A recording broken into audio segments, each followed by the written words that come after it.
올해 하반기 돼서는 비트코인이 금보다 더 많이 오를 수 있다라고 예측을 하고 있는데요. 네, 여러분 안녕하세요. 5월 16일 파이어 시황입니다. 간밤 시장의 상황과 함께 우리가 중점적으로 볼 이슈들은 어떤 것들이 있었는지까지 함께 점검을 해보겠습니다. 자, 먼저 뉴욕 시장부터 체크를 해봐야겠죠. 사실 그 어느 때보다도 좀 매크로 지표에 코인 시장이 많이 커플링 되는 모습을 보여주고 있는데요. 오늘 발표됐던 경제지표가 그렇기 때문에 조금은 더 중요했을 것 같습니다. CPI와 PPI 이런 인플레이션 데이터들이 최근에는 연준이나 의사 결정권자들에게도 굉장히 중요한 변수로 좀 적용이 되고 있는데 간밤에는 PPI가 발표가 됐습니다.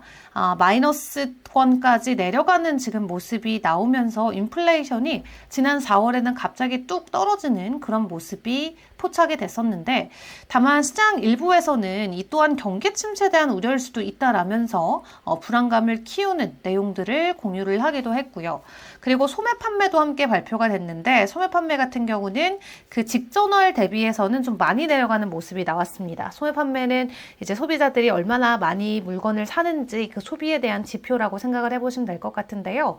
3월까지는 그래도 트럼프 대통령이 관세를 본격적으로 시행하기 전이었기 때문에 사람들이 관세가 이 소비자 가격에 적용되기 전에 조금이라도 저렴할 때 빨리 물건들을 사자라는 관점으로 물건 구입을 많이 했었고요. 때문에 소매 판매가 3월에는 튀어 오르는 그런 모습을 보였었습니다.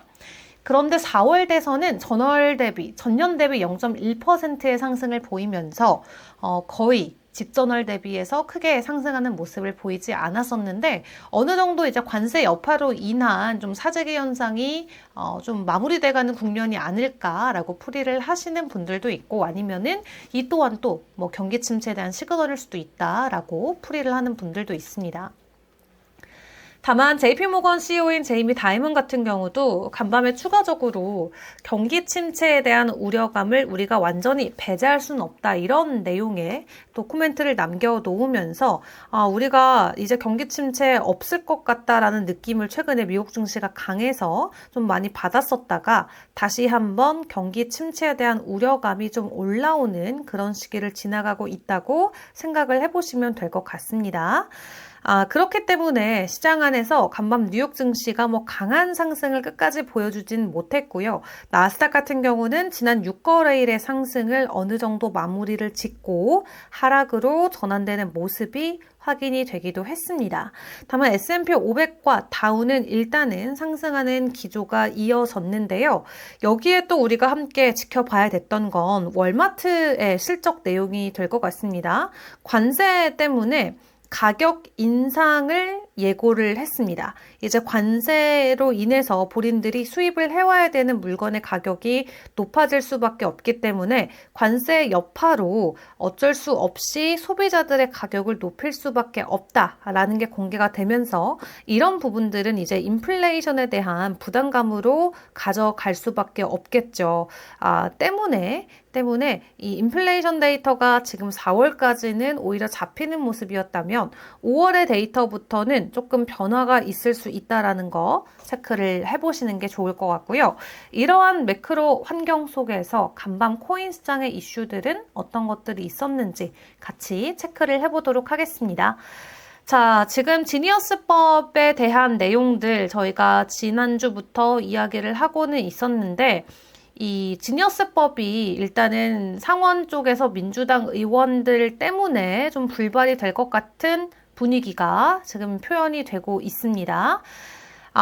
지금 트럼프 대통령과 그 일가가 암호화폐 시장에서 지속적으로 사업을 영위하면서 큰 수익을 가져가는 게 시장에게는 불공평하고 이해상충의 문제다 이렇게 이야기를 하고 있는데요. 그럼에도 불구하고 다시 한번 공화당 쪽에서 최종안을 제출해내면서 5월 19일에 다시 한번 재표결에 대한 날짜가 확인이 됐습니다. 여기에서 만약에 통과가 안 되면 어제 말씀을 드렸던 것처럼 또 몇 년 동안 뒤로 밀릴 수 있는 가능성도 있기 때문에 이번에는 꼭 표결이 긍정적으로 나와주는 게 단기적인 시장 안에서는 호재로 작용이 되겠고요. 무엇보다도 이번 개정안에 들어간 내용은 이런 부분도 있었습니다. 이 M7 기업들이죠. 빅테크 기업들이 스테이블 코인을 직접 발행할 수 있는 조건도 포함이 됐다라고 합니다. 대형 기술 기업들이 직접적으로 참여할 수 있는데 이 강화된 규제 조건을 대신 충족을 시켜줘야 된다라고 하는데요. 충분한 준비금을 보유하는 것도 중요하고 또 사용자 데이터를 보호하는 부분 그리고 재무부의 감독 권한 강화까지 이런 조건들을 따르게 된다면 빅테크 기업들도 직접 스테이블 코인을 발행할 수 있다고 합니다. 그렇게 되면 훨씬 더 많은 유저들에게 코인 시장이 노출이 되는 거겠죠. 빅테크 기업들이 진행하고 있는 플랫폼들만 생각을 해보더라도 구글, 유튜브, 인스타그램, 페이스북 이런 기업들이 있습니다. 거기에 유저들이 코인 시장으로 들어올 수 있다면 엄청난 자금 유입으로 우리가 생각을 해볼 수가 있겠고요. 그리고 이 중동 쪽에서의 이슈들 지금 트럼프 대통령이 중동 순방을 하면서 매일같이 내용들이 쏟아지고 있는데 간밤에는 UAE가 이 엔비디아의 칩을 100만 개 사들인다 이런 내용을 협의하고 있다 이런 소식들도 전해졌었는데요. 코인 쪽에는 중동 관련 이슈들이 어떤 것들이 있는지도 좀 같이 체크를 해봐야겠습니다. 오늘 13F 보고서 제출 날이어서 기업들이 우리가 지난 분기 동안 돈 이렇게 썼고요. 이렇게 투자했습니다. 라는 보고서를 제출을 했습니다. 거기에서 이제 체크된 부분들을 공유를 드리도록 할 텐데 이 아부다비의 국부 펀드가 지금 블랙락의 현물 ETF에 투자한 게 확인이 됐습니다. 원래도 보유하고 있기는 했는데 추가적으로 더 매수를 했다라고 하고요. 6% 정도 현물 ETF를 더 담아간 것이 체크가 됐습니다. 그래서 아부다비 같은 경우도 국부펀드로 비트코인을 투자를 하고 있고 그리고 사우디아라비아의 중앙은행 같은 경우도 지금 스트래티지의 주식을 25,000주나 보유하고 있다고 합니다. 이 스트래티지의 주식을 보유하고 있다는 건 이제 우리가 시장에서 비트코인에 투자한다 이렇게 풀이를 바로 하잖아요. 그렇기 때문에 간접적으로 우회해서 비트코인에 사우디아라비아 중앙은행도 투자를 하고 있다고 생각을 하시면 될 것 같습니다. 그리고 그 규모 자체도 지속적으로 증가되고 있다는 부분에서 긍정의 시그널로 풀이를 해볼 수가 있겠고요. 이 오일머니가 들어와서 직접적으로 미국처럼 비트코인을 미국도 매수를 하고 있는 건 아니지만 미국도 지금 정부 차원에서 20만 개를 들고 가잖아요. 이런 식으로 사우디아라비아나 다른 국가, 중동 국가들이 비트코인을 현물로 직접적으로 매수해 주는 것도 굉장히 좋지만 일단은 이렇게 우회해서 시장 안에 발을 들이는 모습들을 계속해서 보여주고 있습니다. 그 외에 브라질 쪽의 핀테크 기업인 멜리우스 같은 경우도 비트코인을 지금 추가적으로 매수하는 모습들이 나오고 있다고 하는데요. 한 270개 정도의 비트코인을 매입했다고 합니다. 그래서 주주총회를 통해서 비트코인 투자를 목적으로 지금 지속적으로 투자 안건들을 처리할 계획이라고 하고요. 또 나스닥에 상장돼 있는 중국의 섬유업체인 에덴탁스 같은 경우도 최대 8억 달러 규모의 암호화폐 매입 논의를 진행하고 있다고 합니다. 그래서 스트래티지 회사 같은 경우도 빚을 내서 코인을 사고 주식수를 발행해서 코인을 사고 이런 모습들을 보여줬는데 이런 전략들이 지금 다른 업체들로까지 번지고 있다고 생각하시면 되겠죠. 그래서 에덴탁스 그룹 같은 경우도 현재 목표 매입 자금이 8억 달러인데 보통주를 발행해서 조달을 할 예정이라고 합니다. 자, 그리고 JP모건은 지금 비트코인에 대한 관망을 이렇게 내놓고 있습니다. 올해 하반기 돼서는 비트코인이 금보다 더 많이 오를 수 있다라고 예측을 하고 있는데요. 지금 1분기 때 금이 사상 최고치 랠리를 계속 펼쳐줬는데 하반기 돼서는 비트코인이 훨씬 더 많이 오를 수 있다라는 전망을 내놨고 트럼프 차관 같은 경우는 지금 토론토에서 열리고 있는 컨센서스 2025 암호화폐 컨퍼런스에 참석을 해서 이렇게 이야기를 했습니다. 지금 가족에서부터 국부펀드까지 전 세계 모두가 비트코인을 축적하려고 애쓰고 있다라고 이야기하면서 비트코인 채택의 빠른 확산에 대해서 언급을 했는데요. 본인도 직접 채굴 회사를 아예 만든다라는 내용을 발표를 했었는데 아예 나스닥에 상장 계획까지 있다라고 그 포부를 밝히면서 앞으로 비트코인을 매수해서 모아가는 행위가 얼마나 중요한지에 대해서 다시 한번 강조를 했습니다. 그리고 본인의 아빠 되시는 이 트럼프 대통령의 에너지 정책으로 인해서 추가적인 수혜가 충분히 가능하다라고 이야기를 하는데 이 트럼프 대통령의 에너지 정책에는 전기세를 인하하는 부분도 있기 때문에 전기요금이 인하가 된다면 결론적으로는 비트코인 채굴에 유리하다. 그렇기 때문에 이 비트코인을 앞으로 채굴을 하든 매수를 하든 어쨌든 모아가는 게 중요하다라는 걸 다시 한번 강조를 했습니다. 자, 그런 가운데 비트코인이 사실 추가적인 가격 급등을 보여주고 있지는 않습니다. 오히려 비트코인은 조금 쉬어가고 알트 시즌에 대한 기대감이 되어 나오고 있는 상황인데요.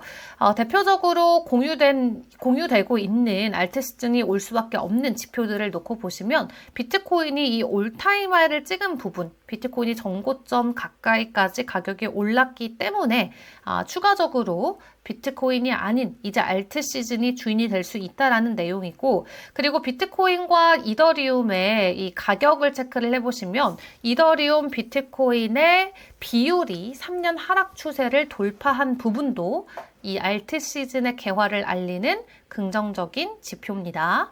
그리고 이 알트 시즌 인덱스 같은 경우도 지금 다시 반등하는 모습을 보이면서 비트 시즌이 어느 정도 마무리가 되고 알트코인들이 이제 상승의 주인공 자리에 올라갈 것이다 라는 기대감이 나오고 있는데요. 일단 어제 알트코인들이 5% 정도 좀 가격 하락이 나왔었는데 주말 사이에 다시 가격 회복을 만들어 줄지도 지켜보겠습니다. 자, 그런 가운데 리플 같은 경우는 법원에서 SEC와의 소송 합의 요청 기각 소식이 전해졌다라고 공개가 됐습니다.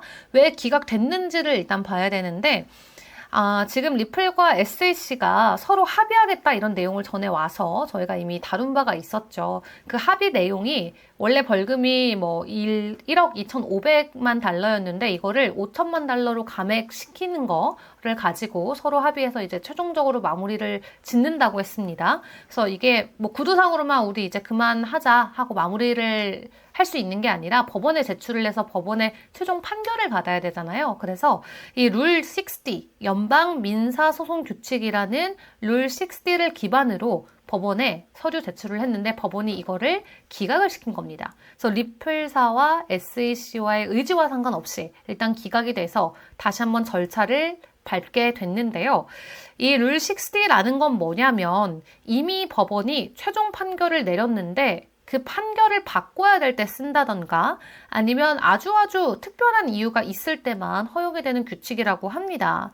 근데 지금 보시면 리플과 SEC 같은 경우는 아직도 항소가 진행 중이기 때문에 최종 판결을 바꾸는 상황이 아니어서 안 되고, 그 다음에 예외적이고 중대한 이유에 적용이 되는 건데 리플사와 SEC는 우리 합의했으니까 이제 바꿔줘 이런 내용이어서 적용이 안 된다고 합니다. 한마디로 절차를 따르지 않았기 때문에 법원에서는 너네가 그냥 화해했다고 이게 갑자기 안 돼, 뭐 최종적으로 합의한 걸로 판결이 나올 수 있는 게 아니라 절차를 따라서 스텝 바이 스텝으로 올라와야 된다라고 이야기하면서 기각을 시켰다고 해요. 그래서 최종적으로 리플과 SEC 합의 내용이 바뀌는 건 없고요. 다만 조금 더 시간이 필요하다라는 부분을 주목을 해보시는 게 좋겠습니다. 그럼에도 불구하고 리플의 가격이 오늘 또 크게 떨어지지 않았던 이유 중에 하나는 이렇게 메타의 소식이 전해지면서 어느 정도 기대 심리가 가격의 방어 요인을 해줬던 것도 있는 것 같아요. 여러분들이 잘 아시는 페이스북이나 인스타그램을 만든 메타가 리플을 인수한다는 소문이 계속해서 퍼지고 있습니다. 대단한 이유가 있어서 그런 건 아니고요. 이 메타의 CEO인 저커버그가 스테이블 코인이나 국경 송금에 관심이 많은데 이걸 제일 잘하고 있는 게 리플이잖아요. 그리고 리플의 사용자가 650만 명에 달하면서 메타 입장에서는 정말 탐나는 이 회사라는 거죠. 그리고 메타 임원진에도 블록체인 출신의 임원들이 다수 포함이 돼 있어서 사업에 대한 이해도도 높고 해서 메타가 충분히 리플을 인수하지 않을까라는 그냥 그 가능성을 뇌피셜로 사람들이 돌리고 있는 겁니다. 그리고 리플이 또 하필 이제 5월 말에 진행되는 라스베이거스 이벤트에서 뭐 중대 발표가 있다 이렇게 예고한 게 있다고 해요. 그래서 혹시 그게 뭐 메타 인수 소식이 아닐까라고 희망 회로를 그냥 돌리고 있는 건데, 일단 이런 내용들이 커뮤니티 안에서는 일파만파 퍼지면서 방송에서까지 다뤄지는 현재 그런 상황이 만들어지고 있습니다. 다만 리플사나 메타에서는 단 한 번도 서로를 언급한 적이 없기 때문에 이거는 그냥 커뮤니티 안에서의 추측일 뿐 현실 가능성이 얼마나 있을지는 아무도 예상할 수가 없는 상황입니다. 자, 이런 시장의 분위기를 안고 지금 파이어 차트를 통해서 함께 시장 분석도 이어가 보도록 할 텐데요. 바로 파이어 차트 확인해 보시죠.